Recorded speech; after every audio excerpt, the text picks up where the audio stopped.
Reboot by M.K. Kim. Prologue. Hoping you learn what I've learned.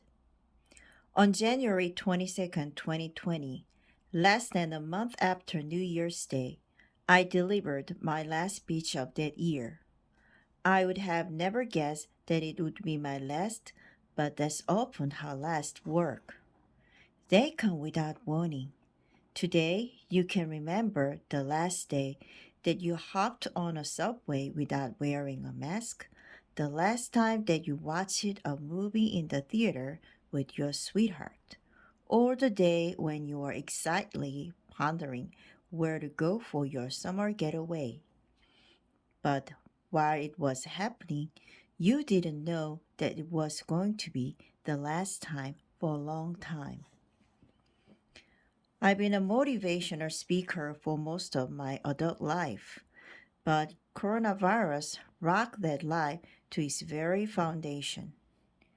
In all that time, I had never taken a break for more than a week. Even in the midst of natural disasters, I still gave speeches.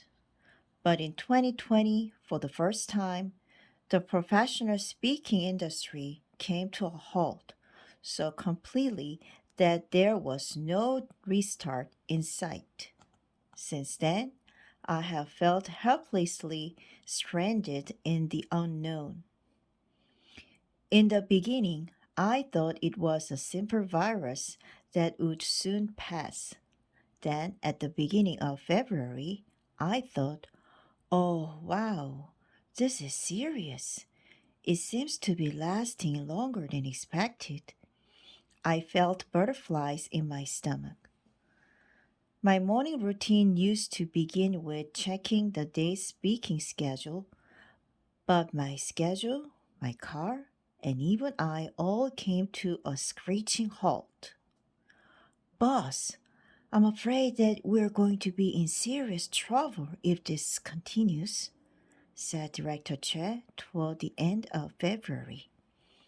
She was in charge of accounting at my company. She said, with the money reserved in our account, we might be able to hold out for a couple of months. But that's it. My content provider company was employing about 20 people.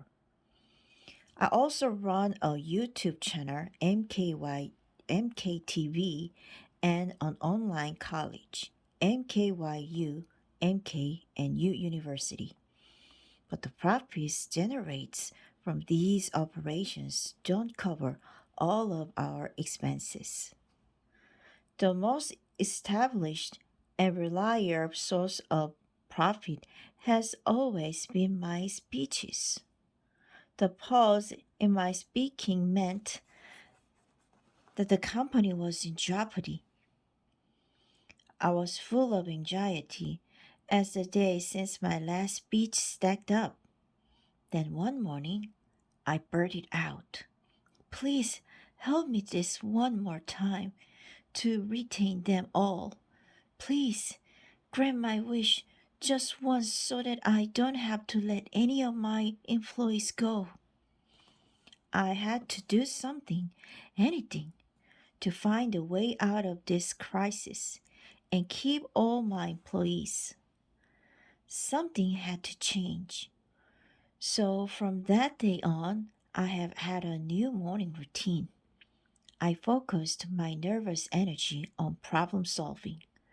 I began to fully prepare myself to find the answer to a question that I had never had to ask myself in my 57 years of life. What do you do when faced with a highly contagious virus? First, I subscribed to the print copies of two newspapers. I combed through every article, looking for answers in a world that was changing on a daily basis. I also subscribed to two weekly magazines. I read in-depth articles in order to get a firm grip on the issue. I requested regular mall subscriptions from domestic and foreign business consulting firms to receive their reports. I also reached out to my younger brother, who is a college professor in the United States, and asked him for updated references from America. Determined not to miss even the smallest clue, I read through books on economics, business management, trends, technology, humanities, history, and pandemics. The more information and knowledge that I accumulate, the more human clues stood out. My brain and body became buster than ever. I spent all my time trying to find clues, stopping only briefly when I had to sleep. My entire day was devoted to writing down ideas and thinking about solutions. If I had four clones of myself, it would still not have been enough. It was my desperate struggle to find ways to survive in the post coronavirus world. About a month passed, and I started sensing that my search was going somewhere. My coronavirus solution notebook was more than half filled. I found new clues each day, combined them with the ones I had found the previous day, disassembling and reassembling ideas with each piece of new information. Another month passed, and I started to see a glimmer of hope. I became convinced that the virus was not just a crisis, but a door to another world. And it all crystallized into this one mantra that kept reverberating in my mind: order out of chaos. That was the answer. The more I learned, the truer it became. Despite closed businesses and deserted streets, life was beginning again. The entire world was teeming with newly emerging signs and phenomena.